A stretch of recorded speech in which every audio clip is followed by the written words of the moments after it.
আসসালামু আলাইকুম এভরিওয়ান, আশা করি অনেক ভালো আছেন। আমি আবারও হাজির হলাম এলিম 8.4 আর 15 ভার্সন থেকে আর 18 ভার্সন পর্যন্ত ব্যবহার করার জন্য নতুন কিছু এক্সেন ফাইল নিয়ে। এক্সেন ফাইলগুলো দিয়ে কিন্তু আপনি হিউম্যান ফটোগ্রাফি করতে পারবেন। অলরেডি কিন্তু আপনার ফটোগুলো দেখতেই পারতেছেন কতটা প্রিমিয়াম কোয়ালিটির ফটোগুলো কিন্তু আসতেছে। অ্যান্ড এক্সেন ফাইলগুলো কিন্তু আপনি ব্যাক ক্যামেরা এবং ফ্রন্ট ক্যামেরার সাহায্যে কিন্তু হিউম্যান ফটোগ্রাফি করতে পারবেন। একেবারে ডিএসএলআর কোয়ালিটির কিন্তু ফটোগুলো আসবে। এছাড়াও আপনি day side, night side, macro ফটোগ্রাফির জন্য কিন্তু এক্সেন ফাইলগুলো চাইলে ব্যবহার করতে পারেন। এই এক্সেন ফাইলগুলো কিভাবে সেট আপ করে ব্যবহার করবেন সবকিছু বিস্তারিত দেখিয়ে দেবো। আমাদের এক্সেন ফাইলগুলো যারা ডাউনলোড করে ব্যবহার করতে পারে না, তারা এই ভিডিও ডেসক্রিপশনে একটা লিঙ্ক দেওয়া থাকবে, ভিডিওর লিঙ্ক, ওই ভিডিওতে আপনারা দেখে নেবেন। ওই ভিডিওতে কিভাবে ডাউনলোড করবেন সবকিছু বিস্তারিত দেখিয়ে দেওয়া হয়েছে। কিন্তু আপনার কালার ভার্সন, যারা এই ধরনের কালার ভার্সন অ্যাপ্লিকেশনগুলো ব্যবহার করতে চান, ভিডিও ডেসক্রিপশনে আমাদের টেলিগ্রাম চ্যানেল দেওয়া থাকবে, ওইখান থেকে আপনারা এই অ্যাপ্লিকেশনগুলো ডাউনলোড করে নিতে পারবেন। সব ধরনের কালার ভার্সন অ্যাপ্লিকেশনের লিঙ্কগুলো কিন্তু ভিডিও ডেসক্রিপশনে দেওয়া থাকবে।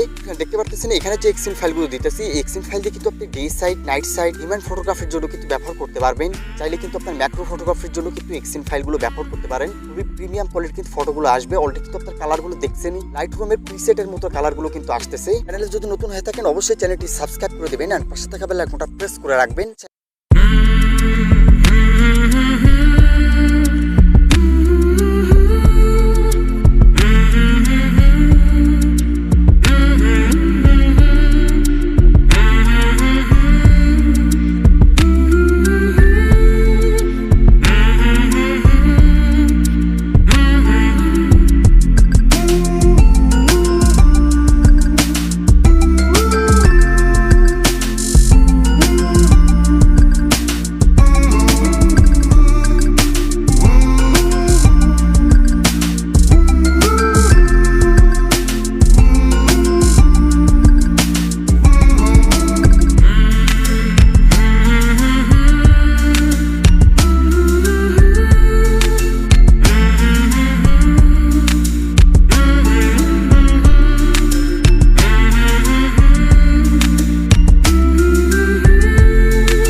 সেটিংয়ের কথা বলে দিচ্ছি। অনেকের আছে আপনারা কালারগুলো পরিবর্তন করতে চান, সেক্ষেত্রে আপনার যে এক্সেন ফাইলটা আপনারা কালার পরিবর্তন করতে চান, সেই এক্সেন ফাইলটা আপনারা ফার্স্টে ইনপুট করে নেবেন। ইনপুট করার পরে এখান থেকে আপনারা সেটিং অপশনে চলে আসবেন। সেটিংয়ে আসার পরে এখান থেকে ফটো প্রসেসিং এই অপশনটাতে ক্লিক করবেন। তারপরে এখান থেকে আপনারা মেন ক্যামেরা, ফ্রন্ট ক্যামেরা এই দুইটা আপনারা এখান থেকে চেঞ্জ করবেন। যদি ব্যাক ক্যামেরাটা চেঞ্জ করতে চান, সেক্ষেত্রে আপনারা মেন ক্যামেরাতে চলে আসবেন। আমি আপনাদের একটা সেটিং দেখিয়ে দিচ্ছি, একটা সেটিং দেখে আপনারা ফ্রন্ট ক্যামেরাটা চেক করে নেবেন।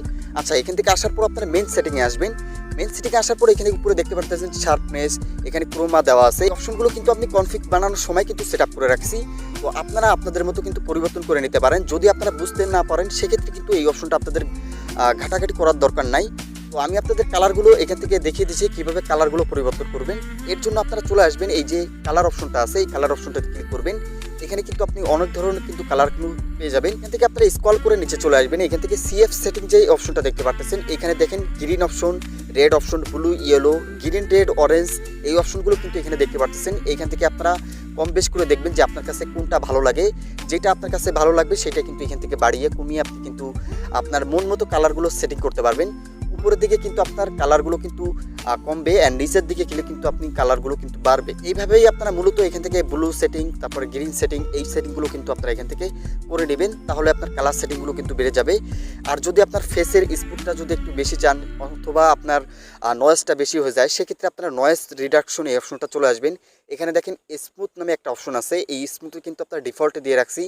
ডিফল্টে আপনার স্মুথটা ভালো কাজ করে। যদি আপনার অতিরিক্ত লাগে সেক্ষেত্রে আপনারা এখান থেকে 3 পয়েন্ট দেখতে পারতেছেন, 3.50 তো করতে পারেন, 4.00 তো রাখতে পারেন। আপনার যেটা ইচ্ছা সেটা থেকে কিন্তু এখান থেকে সেট আপ করে আপনি ফাইলটা সেভ করে নিতে পারেন। আচ্ছা, এই সেটিংগুলো হয়ে গেলে এখান থেকে আপনারা ব্যাক চলে আসবেন। এছাড়াও কিন্তু আপনারা এখান থেকে নয়েজ রিডাকশন যে অপশনটা দেখতে পারতেছেন, এখানে আছে আপনার ফটো তোলার পর কিন্তু ফটোতে দেখবেন যে একটা ফাটা ফাটা ভাব আসে, ওটা কিন্তু আপনার নয়েজের জন্য। তো এখান থেকে আপনারা স্মুথ যে নয়েজটা আছে এটা বাড়িয়ে দিবেন। তারপরে এখান থেকে টেম্পোরাল যেটা আছে এটাও আপনারা এখান থেকে বাড়িয়ে দেবেন, তাহলে দেখবেন যে নয়েজগুলো কিন্তু আপনার রিমুভ হয়ে গেছে। আচ্ছা, এই সেটিংগুলো আপনি মন মতো করছেন, এইটা কিভাবে সেট আপ করবেন? এটা সেভ করে নেওয়ার জন্য এখান থেকে কনফিগে চলে আসবেন, তারপরে এখান থেকে সেভ সেটিং, এখান থেকে আপনি আপনার নামটা লিখে দিতে পারেন, অথবা আপনি আপনার মতো একটা নামে আপনার এক্সএম ফাইলটা তৈরি করে নিতে পারেন। তারপরে এখান থেকে যখনই আপনারা ইয়েস ক্লিক করবেন, এই এক্সএমএল ফাইলটা কিন্তু আপনার এখানে সেভ হয়ে যাবে। আচ্ছা, ক্যামেরাতে আসার পর এখানে দেখতে পারতেছেন সাইফ এক্সএমএল কিন্তু একটা সেভ হয়ে আছে এক্সএমএল ফাইল। এক্সএমএল ফাইলটাই কিন্তু আপনারা মাত্র সেটিং করে সেভ করলাম আপনাদের সামনেই। এভাবে কিন্তু আপনারা সেভ করতে পারবেন। এক্সএমএল ফাইলগুলো যদি ভালো লেগে থাকে অবশ্যই ভিডিওতে একটা লাইক করে দেবেন, আর কমেন্ট সেকশনে আপনার মতামত বলতে ভুলবেন না কেমন হয়েছে এক্সএমএল ফাইলগুলো। যদি চ্যানেলে নতুন হয়ে থাকেন অবশ্যই চ্যানেলটি সাবস্ক্রাইব করে দেবেন, আর পাশে থাকা বেল আইকনটা প্রেস করে রাখবেন, তাহলে আমাদের নতুন নতুন এক্সএমএল ফাইলের ভিডিওগুলো কিন্তু আপনার কাছে সবার আগে পৌঁছায় যাবে। তো দেখা হবে, কথা হবে নেক্সট কোনো কনফিগ ভিডিওতে। ততক্ষণ সবাই ভালো থাকবেন, আল্লাহ হাফেজ।